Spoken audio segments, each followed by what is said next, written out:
2024 के आम चुनाव के लिए 26 विपक्षी दलों ने बेंगलुरु में बहुत बड़ा फैसला कर लिया है। ये सभी दल अब मिलकर चुनाव लड़ने की दिशा में अपने कदम आगे बढ़ा रहे हैं। सामने आ गया है गठबंधन का नया नाम तय किया जा चुका है। नाम है Indian national developmental inclusive alliance. India के नए नाम से विपक्षी राजनीतिक गठबंधन ने चुनाव में एकजुट होकर लड़ने का फैसला भी किया है। कुछ ही देर पहले इसका ऐलान किया गया है। बाकायदा प्रेस कॉन्फ्रेंस भी लंबी चौड़ी की गई है। हालांकि इस गठबंधन का नेता कौन होगा, इसका जवाब कांग्रेस पार्टी नहीं दे सकी। आज तक ने सीट शेयरिंग के फॉर्मूले पर भी सवाल पूछा तो कांग्रेस ने जवाब दिया कि आगे के फैसलों के लिए 11 सदस्यों की कमेटी बनाई जाएगी। जब मुंबई में बैठक होगी तब बाकी फैसले ले लिए जाएंगे। उधर बीजेपी ने भी विपक्षी एकजुटता को देखते हुए अपनी मोर्चेबंदी शुरू कर दी है।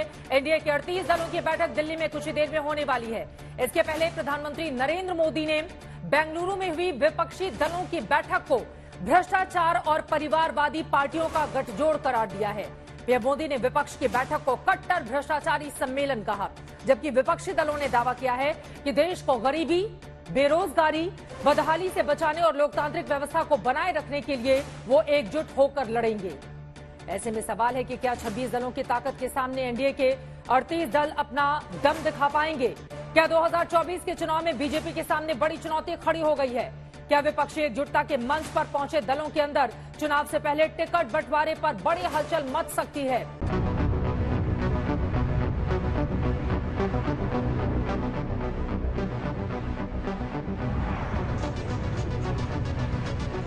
बेंगलुरु में विपक्षी दलों की बैठक शुरू हुई तो 26 दलों के 3 दर्जन नेता 2024 में बीजेपी को शिकस्त देने के लिए हाथ से हाथ मिलाकर खड़े थे।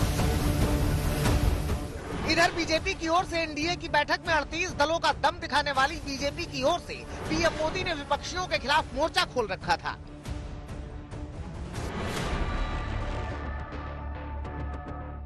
एक चेहरे पर कई चेहरे लगा लेते हैं लोग।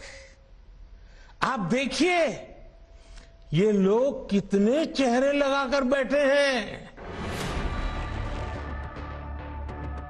20 लाख करोड़ रुपए के भ्रष्टाचार की गारंटी देने वाले ये लोग बड़े प्रेम से, बड़ी आत्मीयता से आपस में मिल रहे हैं। अगर कोई करोड़ों के घोटाले में जमानत पर है तो उसे बहुत सम्मान की नजर से देखा जाता है। अगर पूरा का पूरा परिवार ही जमानत पर है तो उसकी और ज्यादा खातिरदारी होती है। नफरत है, घोटाले है, तुष्टीकरण है, मनकाले है।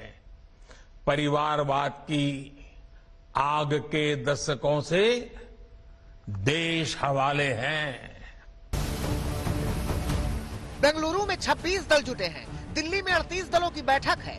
दोनों तरफ से दावे हैं, दोनों तरफ से प्रहार हैं। एक तरफ से वंशवाद, भ्रष्टाचार का वार तो दूसरी तरफ से लोकतंत्र को खतरे का प्रहार है। We put up a united stand against देश को बचाना, democracy को, diversity is देश की। The idea of India has to be saved.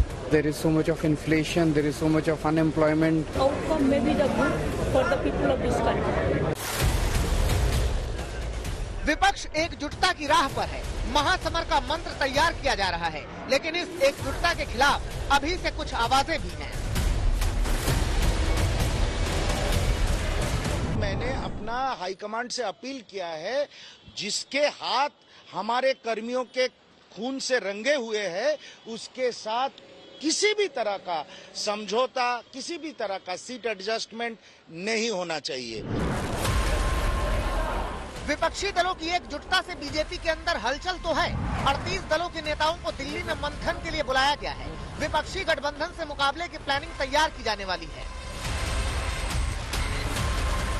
शेर पहले अकेला था, अब थकेला हो गया है। जो वहाँ पर बैठे हुए बहुत सारे लोग हैं जो आने वाले दिनों में नरेंद्र मोदी जी के नेतृत्व में आपको अब दिखेंगे। बहुत सारे लोग आएंगे। 38 दल 36 उसमें से ऐसे हैं जिनके एक मेंबर ऑफ पार्लियामेंट राज्यसभा या लोकसभा में नहीं। एनडीए की जो भारतीय जनता पार्टी की नाव है ये डूब रही। बीजेपी ने भले ही छोटे मोटे 38 दलों को जोड़कर एनडीए का नया चेहरा बनाने की कोशिश शुरू की है, लेकिन चुनावी राह उतनी आसान भी नहीं दिखती। मिसाल बिहार में ही है। 2024 लोकसभा चुनाव में लोक जनशक्ति पार्टी रामविलास का ही प्रत्याशी हाजीपुर से चुनाव लड़ेगा। चुनाव लड़ने का तो कोई सवाल ही नहीं है उनका। जब पासवान जी जीवित थे वो कहते हमारे पिताजी के कर्म भूमि है, तुम ही मेरा उत्तराधिकारी हो सकते हो, और उन्होंने अपने सामने मेरा नामांकन कराया। मैंने कभी भी अपने चाचा जी पर, अपने भाई पर कभी कोई टिप्पणी मैंने नहीं की, ना ही मैं करूंगा। दल टूटता है तो दल जुट जाता है, जब दिल टूटता है तो दिल नहीं टूटता है। हालांकि ये खटास एनडीए की बैठक से पहले की है, जब 38 दलों को साथ लेकर बीजेपी 2024 की सत्ता में विजय की राह तलाशेगी तो इन मतभेदों को भी मिटाने की कोशिश होगी, क्योंकि इस बार मुकाबला आसान नहीं बल्कि 26 दलों के विशाल गठबंधन से होता दिख रहा है। आज तक ब्यूरो। आज नामकरण हो गया है मुंबई में अगली बड़ी बैठक, तीसरी बैठक का आयोजन होगा, जिसके बाद कौन होगा कन्वीनर और तमाम और मुद्दे हैं जिसको लेकर विपक्ष की चर्चा आगे बढ़ेगी। लेकिन कुल मिलाकर जोश है इस वक्त विपक्षी दलों का दिखाई दे रहा है। सबसे पहले मल्लिकार्जुन खड़गे सामने आए। कांग्रेस पार्टी के अध्यक्ष की ओर से आज की इस बैठक को लेकर क्या कुछ कहा गया और बीजेपी पर उन्होंने कैसे बोला है हमला, पहले वो सुन लेते हैं, उसके बाद दंगल में चर्चा की शुरुआत करेंगे। Sir, you've named this alliance as India. We just wanted to know any discussions forward on who would lead this alliance and who would be the face of India. आपने जो सवाल पूछा कि कौन इसको लीड करेंगे और कौन इसको आगे बढ़ाएंगे, इसीलिए मैंने इसमें कहा था कि हम एक कोऑर्डिनेशन कमेटी 11 लोगों की बना रहे हैं। उस 11 लोगों के मीटिंग में तय होगा कि कौन से वो 11 लोग होंगे, फिर उसमें कौन कन्वेनर उसको बनाएंगे आगे के लिए, वो मुंबई में तय होगा और हम वो तो छोटी बात है, उसको सॉल्व कर देंगे, वो कोई बड़ी बात नहीं। प्रधानमंत्री ने भी ये लगातार आप लोग पर आज बहुत बड़ा हमला किया है कि आप लोग हर जगह हर स्टेट में लड़ रहे हैं आपस में मुद्दों को लेके। सीट शेयरिंग को लेके एक बड़ा मसला है कि आप लोग सीट शेयरिंग कैसे करेंगे। कई स्टेट्स में आप एक दूसरे से लड़ रहे हैं, तो क्या कोई कमेटी बनाएंगे आप? और प्रधानमंत्री इसको करप्ट अलायंस घोषित कर रहे हैं कि नेशनल करप्ट अलायंस।